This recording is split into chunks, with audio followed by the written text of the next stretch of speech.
ब्रेकनंतर तुम्हा सर्वांचं स्वागत आहे न्यूज 18 लोकमत मध्ये। पुढच्या बातमीकडे आपण वळतोय।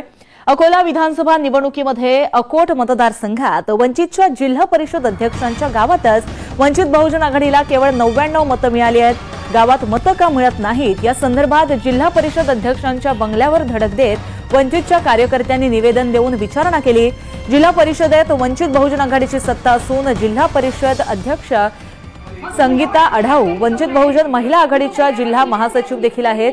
तेल्हारा तालुक्यातील शिवाजीनगर हे जिल्हा परिषद अध्यक्ष संगीता आढाऊ यांचं गाव असून त्यांच्या गावातच वंचित बहुजन आघाडीला बूथनिहाय केवळ 99 मतं मिळाली। या संदर्भात वंचित बहुजन आघाडीच्या कार्यकर्त्यांनी जिल्हा परिषद अध्यक्ष संगीता आढाऊ यांना जाब विचारलाय। कार्यकर्ता म्हणून आम्ही विचारायला आलो आणि पदाधिकारी म्हणून तुम्ही उत्तर देणं तुमचं कर्तव्य आहे। तेव्हा ताई म्हणाल्या की मला बाळासाहेब विचारतील। हो, तुम्हाला बाळासाहेब विचारतीलच, त्यात प्रश्नच नाही, पण आम्ही कार्यकर्ता म्हणून विचारा नाही का? आणि पदाधिकाऱ्यांनी अशी भाषा वापरावी का? मग आम्ही आमच्यासारख्या सुशिक्षित तरुणांनी पक्षामध्ये काम करत असताना जर पदाधिकारी अशी भाषा वापरत असतील तर मग आमचं काय?